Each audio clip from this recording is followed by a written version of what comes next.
Hello, everyone. Welcome to our weekly scope workshop. Hope everyone is doing fine. And today we have a very interesting workshop that we'll be sharing with you. Um, I'm joined by Yondan. Hi, Yondan. Nice to see you. Hey, So the idea for this workshop is we're going to cover a couple of things. We are also going to talk a little bit more about the hacker program, something really interesting that we are running. So yeah, maybe we start with that. So Daydream from December 22nd until January 9th, we are running our interactive AI video program. So it will run in two tracks, and we invite everyone to scan and apply here.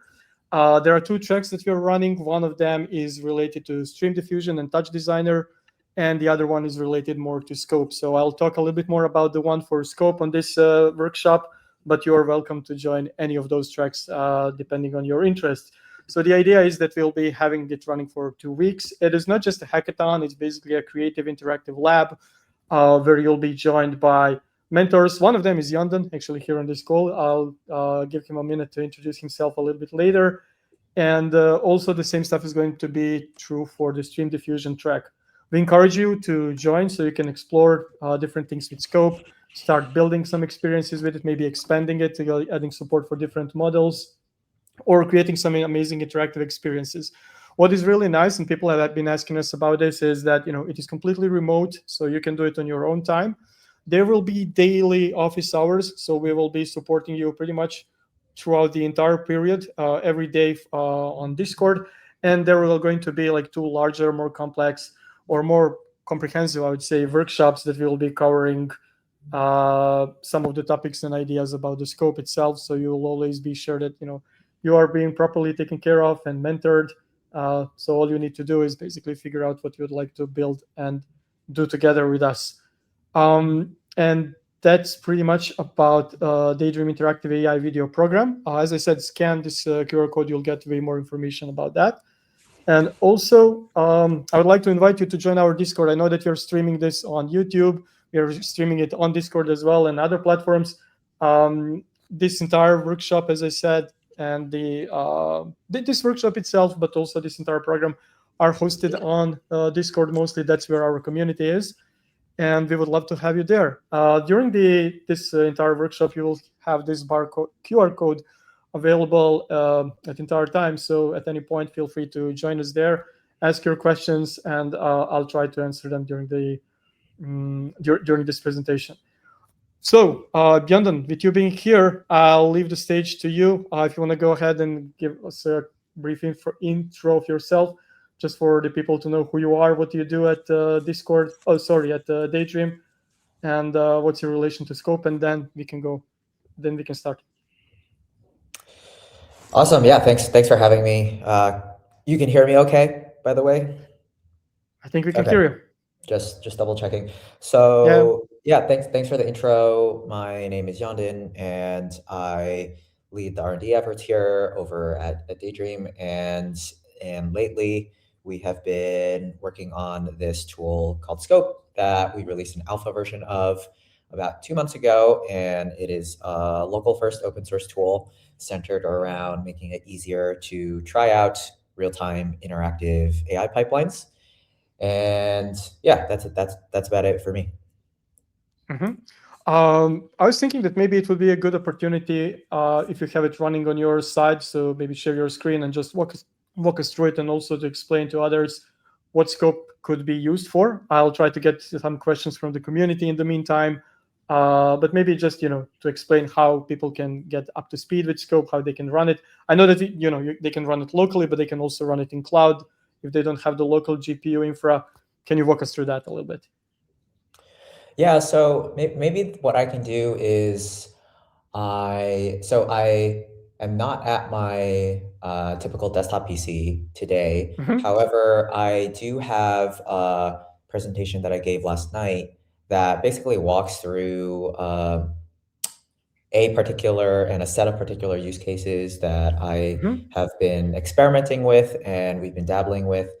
So I can definitely go through that, and it has a bunch of accompanying demos and walkthroughs. So I'll do that. But before getting into that, Mhm. Kind of getting to the latter couple points that you mentioned. So Scope today is primarily a local first tool, meaning that it's something that you can clone from GitHub and set that up locally, and then everything runs on your local machine. And that means that if you have a higher end consumer GPU, so something like a RTX 490 or a RTX 5090, you'll be able to run some of these pipelines locally without depending on some external service. And the space is moving pretty quickly. So the pipelines today will certainly not be the pipelines that you'll want to Mhm. use maybe tomorrow, a week from now, 2 weeks from now. But really, the intent for Scope is to have it all in one place so that as it gets updated over time, you have access to an expanding catalog of models and pipelines. And as the study of the art and the frontier moves forward, Scope can expose you to that frontier from a single place as well. So by default, it's mainly a local first tool. However, in order to ease experimentation at this early stage, we know that a lot of people don't necessarily have high-end consumer GPUs. And also, if you want to get things running faster on, say, a workstation GPU or a data center GPU, we want to be able to let people try that today as well. So we also have a run pod template that people can try out on the GitHub page. So this basically allows you to deploy Scope onto a run pod with whatever GPU that you want, and you'll still be able to use it that way. Mhm. However, I would note that by default, it is mainly designed for local first usage for now. And I think better support for remote inference is certainly something that we want to do as well. But I'll pause there before getting into the actual Yeah. walkthrough in case you have anything that you wanted to double click on there. Basically, you mentioned at some point we support a couple of pipelines, right? So that's we have stream diffusion, we have long live, long, and we have Creo real time, right? So those are the three ones that we are supporting right now, with plans to consider that going forward. One of the questions that we often hear is when to use each one. So all of them have different modalities. What gets inputted, what gets output, but also they behave a little bit differently. How would you describe them? Like what would be the use cases for each of those? Yeah. So also, I'm not actually sure how this shows up. So can you also see what I have on my screen right now? Yeah. You're sharing your GitHub, right? Yeah. Yeah, it's good. Okay. We see it. Okay. Just Go double ahead. checking, just so that Yeah, I yeah, can yeah. have some visual accompaniment as Yeah, well. and reward So forcing, that's on the main one. I saw that earlier today. So I think that's what we added as well as a pipeline, right? yep, that's something that we added earlier this week. Not formally included in a release yet, but it will be before the end of the week. But putting that aside for a moment and getting to your actual question, the I think the way to think about this right now is that I think there are maybe like two dimensions that are most useful to talk about. So one is the modalities and workflows that pipeline slash model supports. And then there is the size and quality of the model as well. Mm-hmm. So on that first point, what I mean by modalities and workflows is whether you can use one of these models to do text to video, i.e., type in text prompts and just have video streamed out from the model. But other modalities include video to video, so sending in a stream of video and then having the model basically reinterpret the video frames and then stream out new video. And there are other modalities and workflows as well. Some people that come from the AI video space might be aware of image to video as well, where you give it a starting image and continue. So today, with the pipelines that we have available, the reason that I wanted to make sure that the GitHub page is shown is that, as you can see over here, under the autoregressive video diffusion model section, we have 4 pipelines supported right now. And we also indicate which of these modalities slash workflows that are supported with each of them. So for stream diffusion v2, you can do text to video as well as video to video. For long life, similarly, text to video and video to video. And then at the moment for Kriya and reward forcing, they're both text to video only. but Hmm. video to video is in the works there as well. So, in terms of thinking about this, if someone wants to, say, experiment with these pipelines and start thinking about what you can do with these pipelines, I would generally recommend starting with whether you want to do text to video or video to video. So text to video might be a little bit more interesting if you are mainly want to experiment with, streaming generation of video on the fly that one can influence using text prompts. So maybe this is relevant for creating like almost like an interactive film or an interactive video. And then video to video might be a little bit more relevant if you have an existing set of videos or maybe even a set of captures from a game engine that is a starting point, but you want to restyle and edit and have an overlay on top of it. So video might be more useful for that. Okay. So I would generally recommend people thinking about, yeah, which of these modalities is most relevant to the particular area of interest that you have. And then a couple brief words on the second point, which is, the size and quality of the model. As I mentioned earlier, this space is moving pretty quickly. In the models that we have supported in scope, basically the first two and the fourth one here, Stream Diffusion V2, Long Live, and Reward Forcing, they're all smaller models. So they have a smaller parameter count relative to something like Kriya, which has a much higher parameter count. And what this translates to in practice is the bigger the model is, generally the higher ceiling that you might be able to get in terms of quality, visual quality, because you can just fit more information within that model. However, the trade-off that it comes with is that typically it may not be able to fit in a smaller GPU or a consumer GPU. And even if it does fit, it might run slower. So that is the trade-off. And at the moment, you can run all four of these models and pipelines on a high-end consumer GPU like a 5090, but for something like Kriya, it can run, but it is probably not going to get to high enough throughput for meaningful usage. But that's where, if you have a wider selection of GPUs in the cloud, you can experiment with that instead. So I would start with those 2 points, thinking about, the Hmm. quality and size of the model, as well as the modalities and workflows that you want to experiment with. Got it. Before you go to your presentation and show us, the different other modalities and things that we discussed, when you talk about the video to video in these cases here, right? In scope, does that mean that users could use even their webcam? So, for example, they could use webcam as an input video. I know that we had that for Stream Diffusion. Do we have any plans for extending that to other models, or it's just for the uploaded videos? How does that work?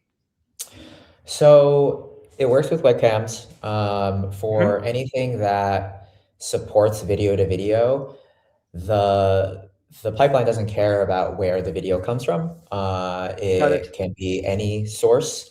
And then in the scope interface itself, if a pipeline supports video to video, then you'll be able to upload a video file, use the default video file, or use a camera device as well. That's pretty cool. That's pretty cool. Okay, go ahead. You said that you wanted to show us a couple of demos and some of the works from the presentation that you did yesterday. Hit us. Cool. So let me switch over to Keynote. Can you see everything? Can you see this Yeah, Keynote? yeah, Okay. yeah. So this was a presentation that I gave last night at a local Comfy UI meetup in New York, and I won't go through all of it, but because I have the walkthrough already, I'll kind of use this as a base and then skip over the things that I feel like might be less relevant for this audience and focus a little bit more on the things that might be a little bit more interesting for folks here. So yeah, for context, the presentation overall was centered around visual prototyping with a combination of Comfy UI and Scope. But I'll talk a little bit about the Comfy UI stuff, but mainly focus on the Scope portions. So yeah, just to give people a sense, I mean, this is actually from Lars, a community member in Daydream. But when I was giving this presentation, I wanted to set the stage with, what does real-time video to video look like historically? And this is like an example with Stream Diffusion V1. And Lars, the community member, was using Unity and taking capture of the frames from Unity and then sending them through this model and trying to do restylization on the fly. So on the right, you have basically the output, and on the left, you have different inputs that you can provide that are all sourced from the same game engine. The thing with that is, I think, really, really great work, really awesome work. But of course, you can notice that there's this like flickering effect, and we have temporal consistency issues. So this is more of a kind of product of where the models were at than it is like this workflow not making sense, right? So I'll fast forward a little bit. We were talking about video to video, both at this presentation, but just now. And this is sort of what it looks like within the scope interface, right? And there was this question earlier about, will you be able to support video to video with other models and pipelines as well? Because originally it was just Stream Diffusion V2. And the answer is, yeah, we can. So this is actually the long life model, which was originally designed for text to video. But we made some updates so that you can do video to video with it as well. So you can see the driving video on the left, which is the starting point, and we can interactively prompt in order to transform the cat into other different subjects. And the nice thing with this latest generation of models that have basically kind of, you can think of them as the spiritual successors to Stream Diffusion V1, is that we get better temporal coherence, and we're starting to do better on that front. So as opposed to flickering of visuals, we can actually start to play with subjects that stay a little bit more consistent from frame to frame. I'm happy to keep going, but feel free to ask me to pause if you want to like throw in any questions. No worries. You can go ahead, and if I'll get any questions from community or something that I've heard and would be relevant to it, I'll stop you. No worries.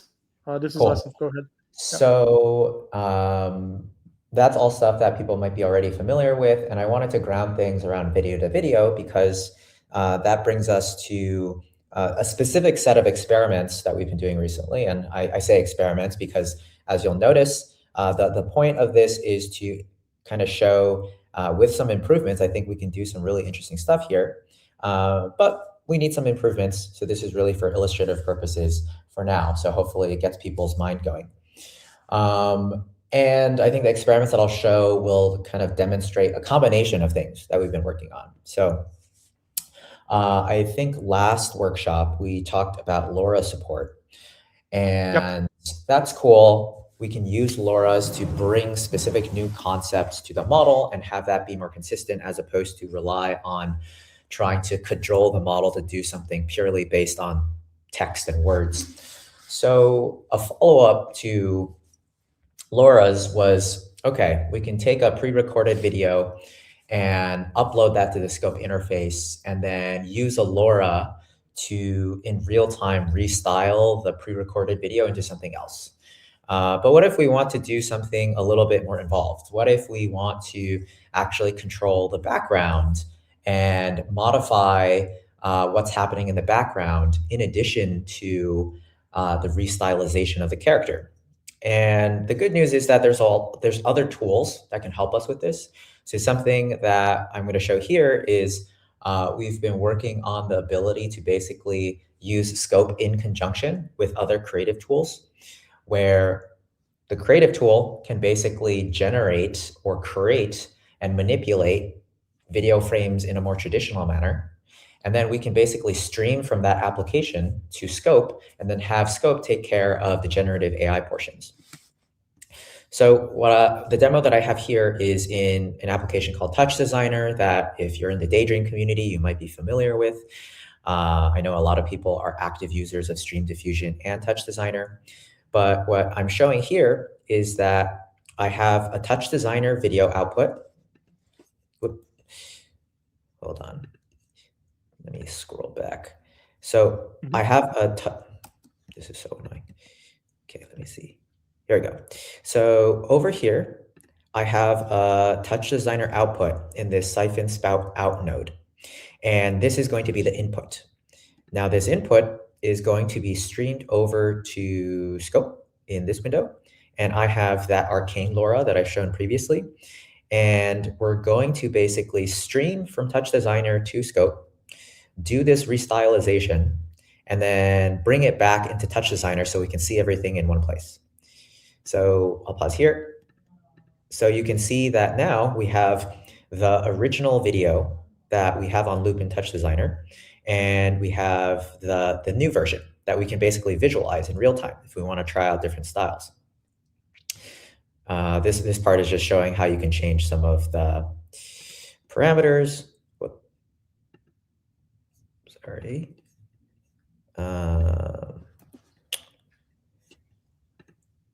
Oh, this is annoying. Every time I click hide, Oh, okay. 1 second. There we go. we see So your Touch Designer now, so I think it should be good. yeah. So what I was saying was that we can kind of change the parameters on the fly, so we can mess with the restylized output. And then what I'm showing here, hopefully you can notice, is I'm actually going to change the background of the video as well. So before I was using this blurred background, and let's say that I want to make it a little bit brighter. So now I can actually control things in many different ways. I can control the output by changing the parameters of the real-time model.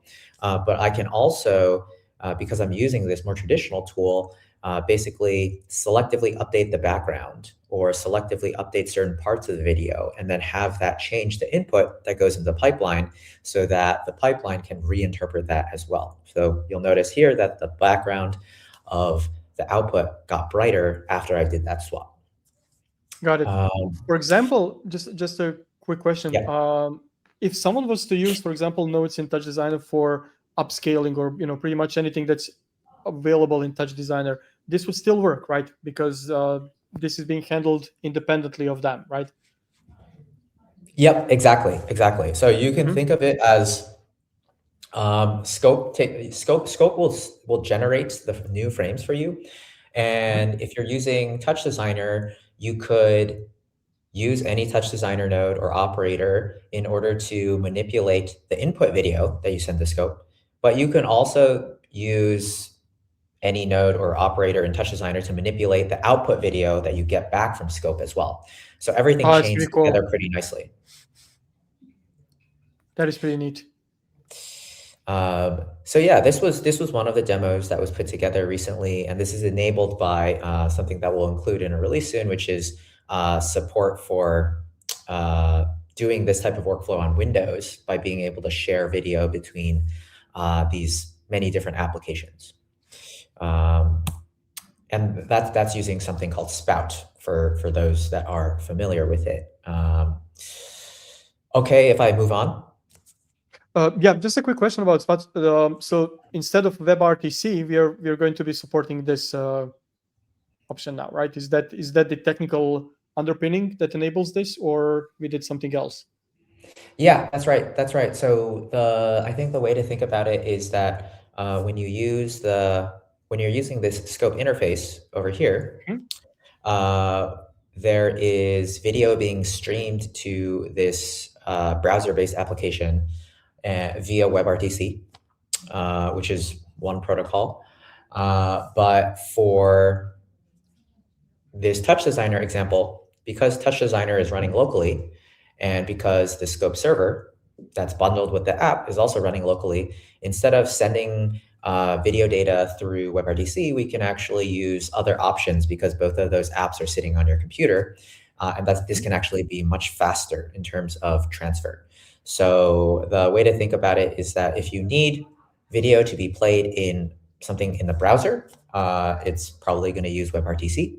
But if you want to share real-time video across these local desktop applications, then there are a few options for this, but the one that we are going to support for now is called Spout, and it just allows efficient data sharing in this way. Got it. And in addition to Touch Designer, have you seen any other or experimented with any other implementations of this so that we are, for example, pulling it into another kind of software, maybe Unity or something like that? I know that people have been asking questions around that. Yeah. So Basically, once this feature lands, you should be able to basically do something like this with any app that supports Spout, and Hmm. whether that be first party support, so it's like directly developed by the developers themselves, or the company that runs the application, or if the app supports add-ons or plugins, if there is a community plugin for it. One of the reasons that we chose to do Spout initially is because it seems like there was pretty good support in many of these different creative tools. So Touch Designer is one of them. So the neat thing with this is that I was able to get this working with Touch Designer, and I actually didn't need to modify Touch Designer at all. It just works, which was pretty cool. But Hmm. outside of Touch Designer, Unity has a pretty popular plugin that supports this type of workflow as well. I believe Unreal Engine does as well. And Mm. then the next demo I'm going to show is Blender, actually, and Blender has a plugin for this that I'll show as well. Okay, before we move on to Blender, just one question that I got from the community. Lars, I'm not sure if the same Lars that you showed his work before asked is how often is the scope template in Rumpod updated to the newest commit of the repo? So we made an update to this recently, but basically, this is mentioned in the README. I'm sure it Hmm. could be better described. But the latest tag for the Docker image that the runpod template uses is updated every time a release happens. The main tag for that Docker image is updated every time we merge new code to the main branch. And this is something that we added recently. So if someone is interested in using the runpod template in order to use the latest changes that haven't been included as a part of a release yet, they would have to manually change the runpod template when they deploy to use the main tag instead of the latest tag. And this is mentioned in the README with Hmm. instructions for how to do that. Okay, yeah, they can basically override it and use the latest thing that's available to them in that case. Yeah. Cool. Yeah, you can go ahead. There are a couple of other comments, people saying that they're really happy to see, the scenarios this is opening, workflows between the scope and Touch Designer and other tools. So yeah, let's go on to, you said Blender. Yep. So Okay, let's see that. yeah, so I guess I'll give a little bit of background, but when we originally did that demo, that was cool. I feel like I gave a glimpse of some of the things that might be interesting to do next, and I think the natural next thing was, okay, well we have a pre-recorded video, but kind of want to like interactively move that character around, especially if you are like an animator, or if you're interested in animation, or if you're interested in a more like interactive experience. I felt like you wanted to actually move the character around.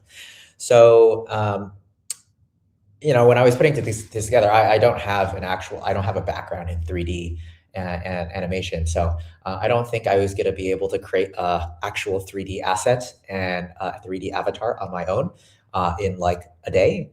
So kind of had to look for some assistance elsewhere. And basically what I landed on was there's this model that was released, or set of models that was released earlier this year called Unirig.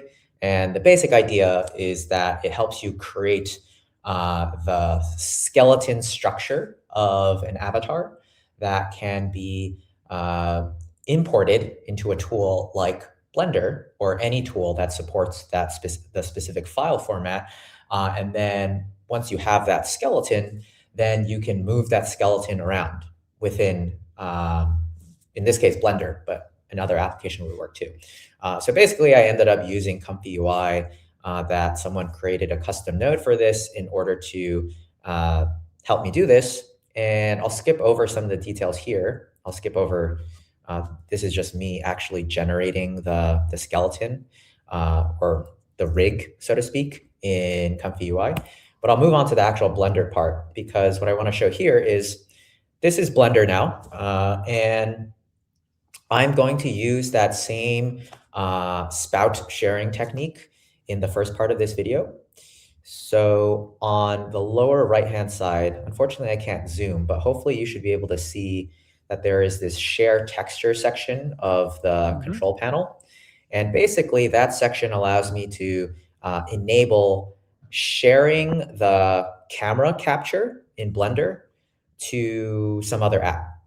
And in this case, it's going to I be see. Scope.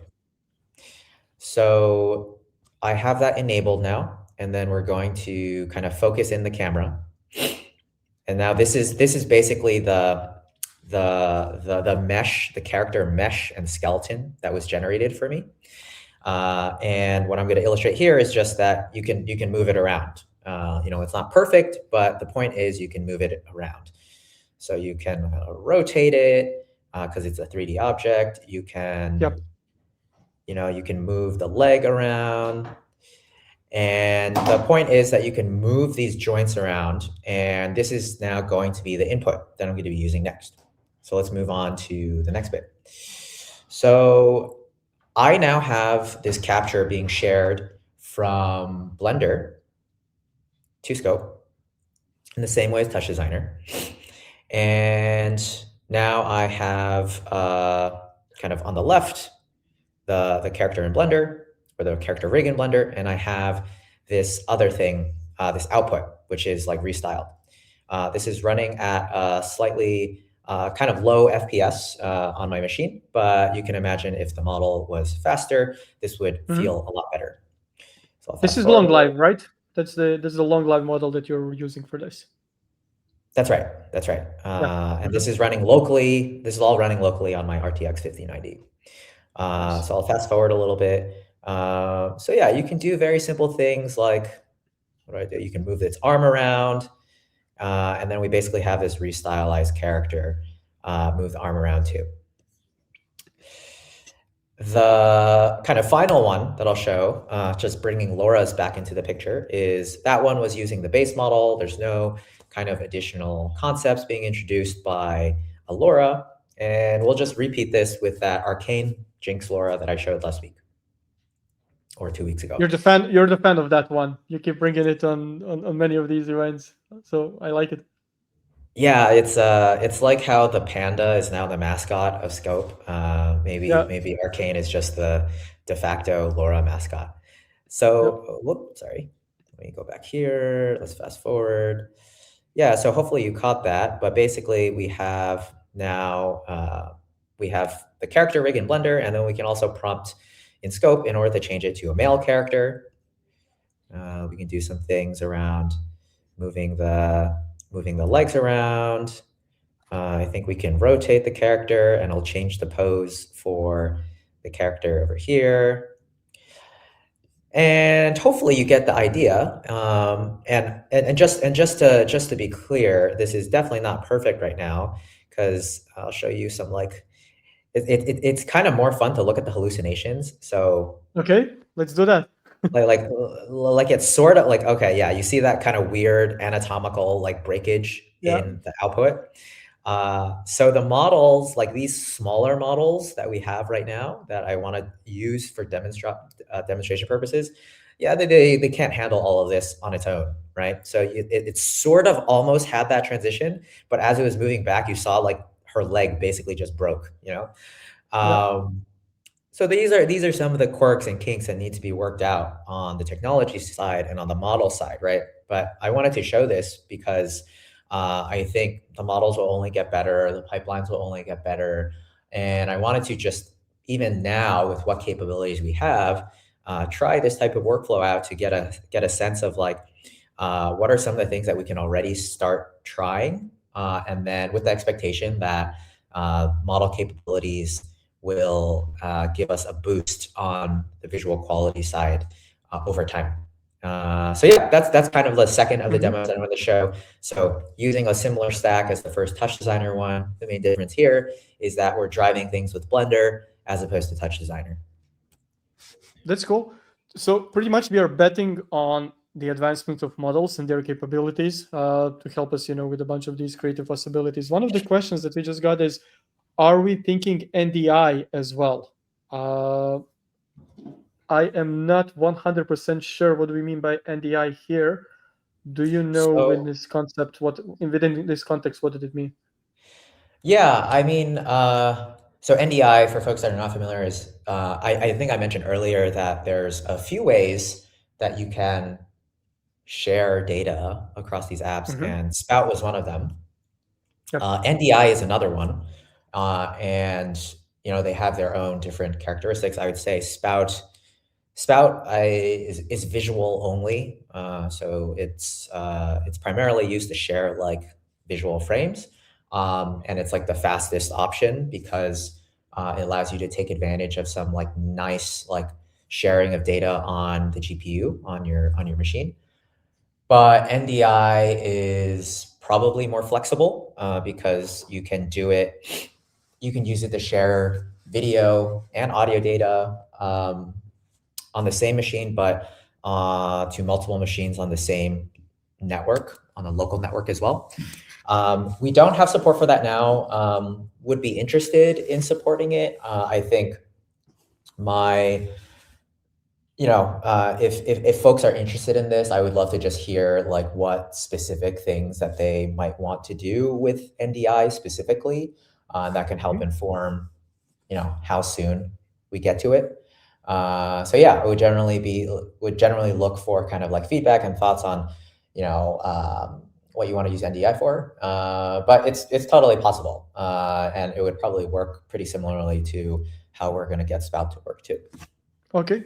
So Oddwave369, again, you can join our Discord and you can share. There is this QR code in the top corner. You can join the community and tell us a little bit more what would you like to build with this, and that will help us prioritize things.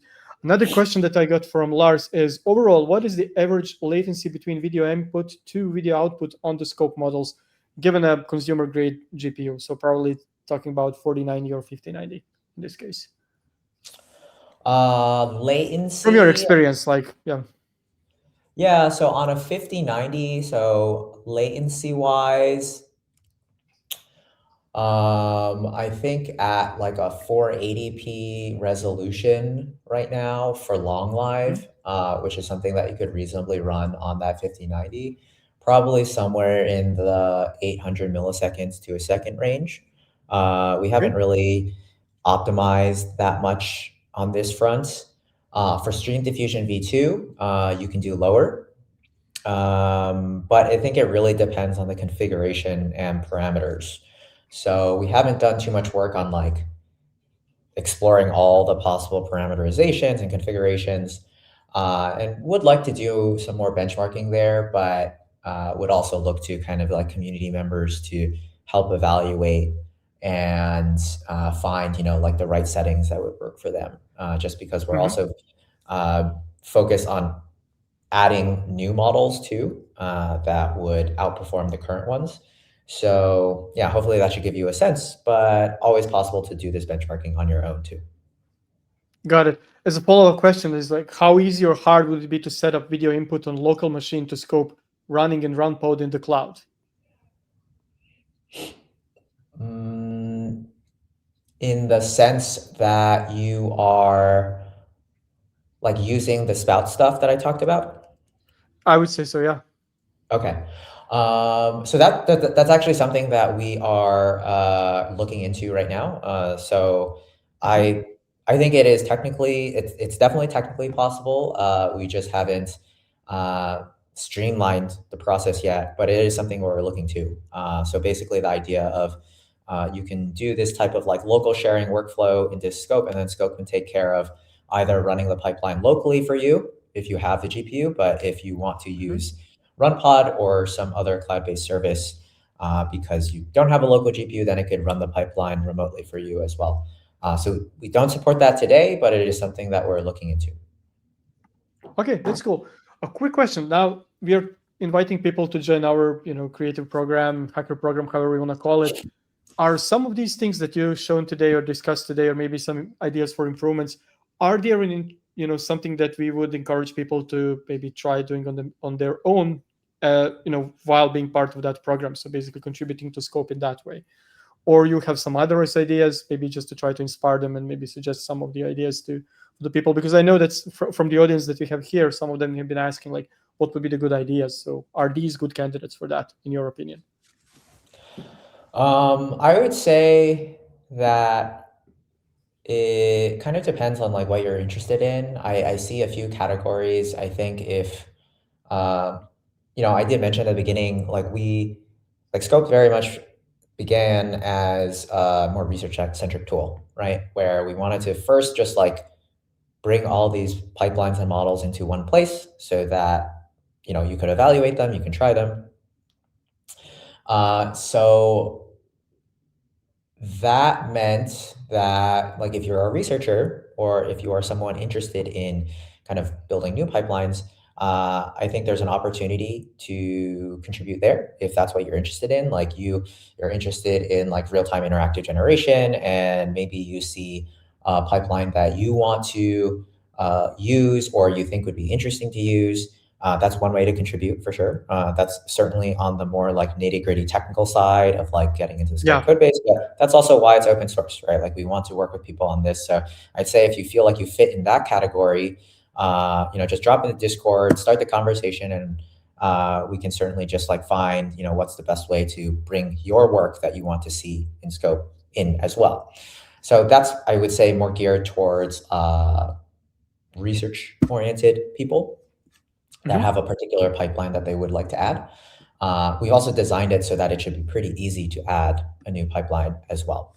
And then you don't have to worry about how the video frames actually get to the UI or get to Spout, because we've kind of like built the infra around the pipeline so that you just need to add the pipeline. The that is probably not the best fit for someone that is more interested in the creative application, right? Because Hmm. it gets very into the weeds of these pipelines. And that's say, with that being said, I would say that the experience is rough right now, and a lot of what I showed you, just to be completely frank and honest, a lot of what I showed you requires a little bit of like cajoling, and also assumes that you have, a local GPU. So I'd say if you have a local GPU like a 4090 or 5090, and you are interested in creative applications, then I would encourage you to try out some of the workflows that I mentioned here. Uh, if you don't want to deal with a lot of the technical overhead of dealing all that, or you don't have a local GPU, then I think the next best thing is we're working on a desktop app in order to streamline this process so it's easier to run. And then we're also working Hmm. on exploring the cloud stuff that I mentioned, which will also make things Yeah. earlier. So in the short term, if you feel like you don't want to go through that technical overhead, I think the thing that is still available to you is beginning to kind of like share your idea, like either use RunPod if you're comfortable doing it, or just simply is like starting to share your ideas and like do the kind of wireframing, storyboarding for like what you would want to accomplish with these models and pipelines. And then as those things become ready, then hopefully we can get you using those things as well, that are a little bit more streamlined, a little bit more user friendly. Cool. Um, Tell me a little bit more about the desktop app that we are planning to launch soon, relatively soon. What do you see? What do you see as the biggest uplift? Once we have that, what scenarios does that open up for some people who might not be, as happy with the terminal or as confident building stuff from the scratch? What do you think the different kind of scenarios that does that open for users? Yeah, I mean, I think the big one is so it's going to be Windows first, Okay. and then other platforms later. And the main initial intent is no command line. So Hmm. not assuming that you are someone that feels comfortable with the command line, and you would install it like any other desktop application, and then everything that is supported today would be supported there, but you just kind of have a streamlined one-click install process.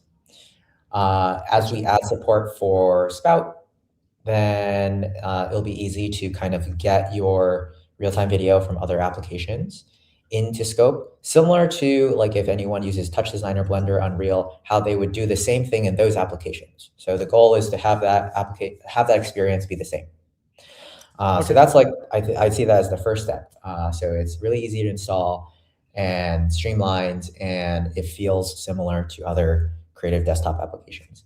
And then the second stage is giving people more options in terms of where. So obviously, we're going to continue adding the latest capabilities of new models and pipelines, but outside of that, giving people more options for running these pipelines. So as I mentioned, this is local first today.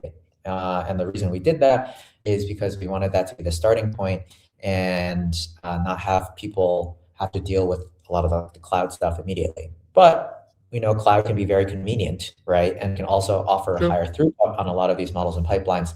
So the second stage will be having good support for that experience within the app too, so that, as I mentioned earlier, someone that wants to experiment with, say, like sharing video from this other touch designer or Unity or Blender to scope and then running these pipelines so that they can experiment with the creative workflows that I mentioned. They could do that if they have a high-end consumer GPU, but they can also do that if they have if they want to use a cloud service that works with it as well. So that will be the second stage, and this is how we're thinking of sequencing it. So step one, streamline the install, don't have to worry about the command line. Step two is some of the cloud stuff that I mentioned. And we are closing in on time, but there is another interesting question. Is the long-term plan to integrate these video models into the Daydream API once it becomes more affordable and efficient? Do we have any plans around that you are aware of? Yeah, I mean, I think generally speaking, this ties in with that last point, right, around Mm-hmm. cloud and the. I think the Daydream API will be a good candidate for kind of supporting all of these things, and it ultimately I see it as a way to provide more convenient access, but also provide access to things that are, let's call it, like, not productive to run on a single consumer GPU today. Obviously, this landscape is changing very quickly, so there will be a lot of efficiency gains on models that can run locally.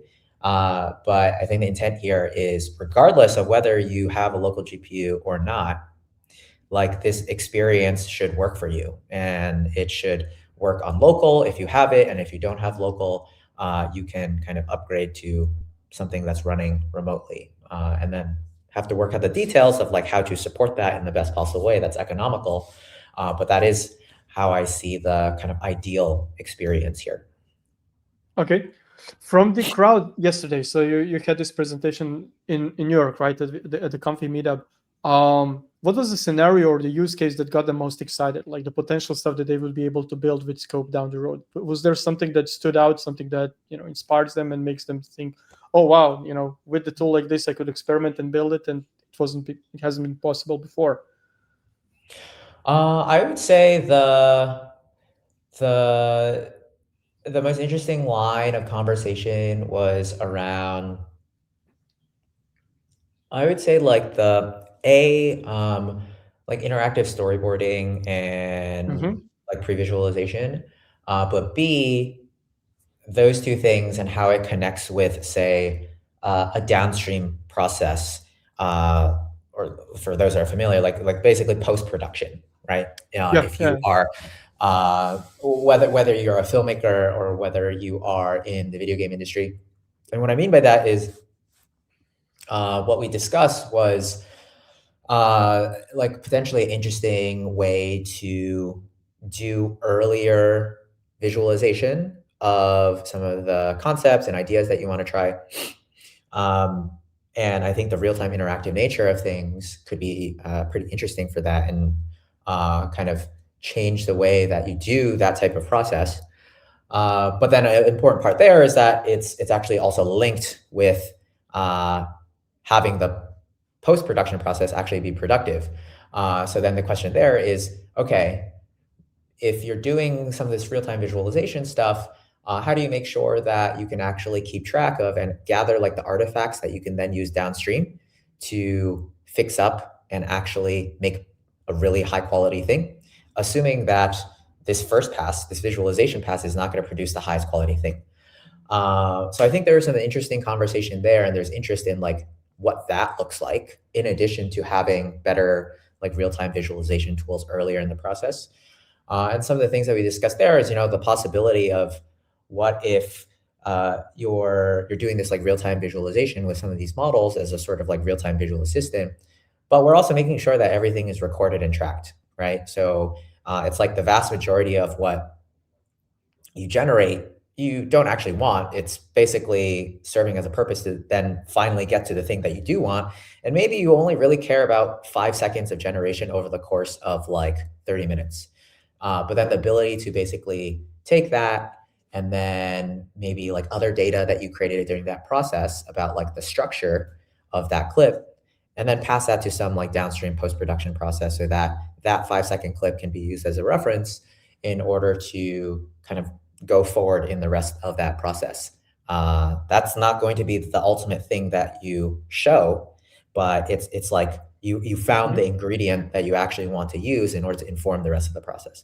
So I think I would say there was interest in like, I mean, all this was like kind of spitballing, right? But I think I would say there was interest in like what that workflow looks like if you have some of these new tools. Yeah, okay, that's super powerful, and I'm also seeing this. It is going to affect the process and the way how we approach creative thinking in those industries. Compared to what has been done before with the tools like Scope, with the generative models that we are currently having and experiencing. With this, I think that we don't have any additional questions. I'm just checking here. I think we pretty much covered it all. I would encourage you, everyone, again, to join basically go to our website and apply to our hacker program. As I said, 2 tracks with rewards. We would love to have you there. Yondon will be one of the mentors for the Scope track, and we will be exploring, as I said, different interactive video approaches. Some of the things that you've seen today, but also some of the things that maybe we haven't even think about or thought about, but you might actually introduce them and show us how to do them. With that, Yondan, thank you again for joining this webinar. It was awesome having you with us and showing us all the different and new things that we had. I didn't even know about this stuff with the blender, so that was really really cool to see since it was hot off the press. Everyone, thank you so much for joining us. We'll see you next week with different and interesting topics. Take care, everyone. See ya.